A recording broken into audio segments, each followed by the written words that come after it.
Hi guys, I'm Kalilah Reynolds. We're back with another episode of Money Moves, brought to you in partnership with EXIM Bank's Business Advisory Service. This week we're talking about exporting. So you have a great product, right? You're on supermarket shelves here in Jamaica. People all over the country are sampling your product, wearing your clothes, whatever the item may be. But now you're ready to take your business to the next level. You want to start exporting within CARICOM or perhaps even globally. How do you go about doing that? I'm joined now by Stephen Dawkins. Hi, Stephen. Hi, Kalilah. So, Stephen, you are the Vice President for Logistics and Exports at the Jamaica Manufacturers and Exporters Association, JMEA. And we're talking about exporting your product. But before we get there, there's some things you have to do to get your product export ready. What are those? Absolutely. If your product is ready locally, it does not necessarily mean that it's ready for the international market. Yes, we have our Bureau of Standards that approve products to be listed on the shelves. However, to be listed in the international market, there are multiple of requirements that are needed. And these are governed mainly by regulatory issues and regulatory elements that will get your products into various markets overseas. Some of these requirements ensure that you have the right labeling format, the right ingredients, and so on and so forth. So very many different countries have varying levels of labeling, product requirement and labeling requirements that are needed. For example, if you're going to ship to Canada, for example, if you want to have your products in Canada, the labeling has to be bilingual labels. So it has to be English and French, right? If you have to ship to the EU, for example, there are certain specific codes that govern the EU standards. They have the e-labeling codes that determine whether a product suits their market.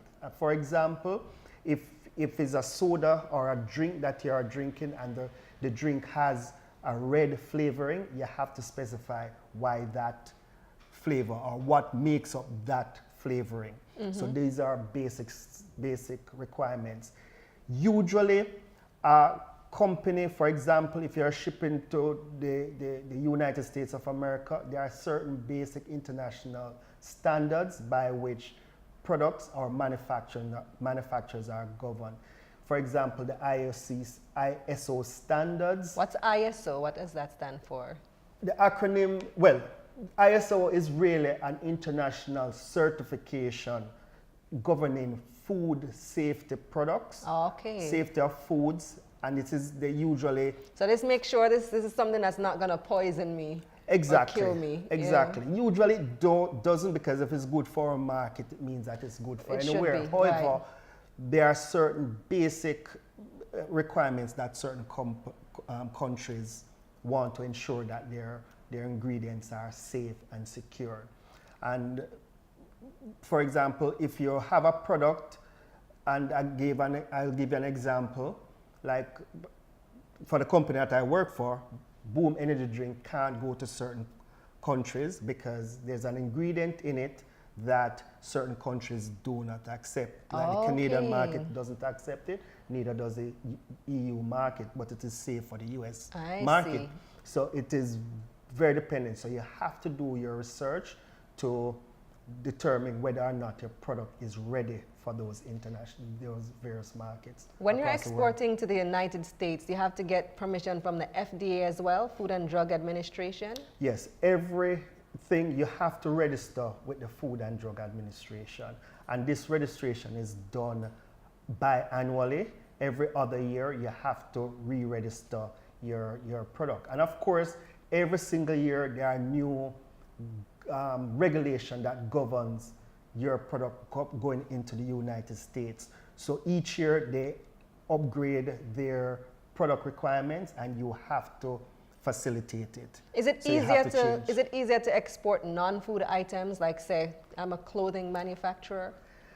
I wouldn't say it's easier. Certainly, food is probably the most complex part of exporting, but garment exporting is another issue because there are certain regulatory issues or trade implications that affect garments, because there are some markets that protect their industry, their garment industry. So you can't necessarily export your garments to that particular market. And you might also want to seek out countries where Jamaica has reciprocal trade agreements. That makes it easier as well. And that is usually the case. So we have many trade agreements that facilitate us trading, because exporting and importing is really trading across barriers.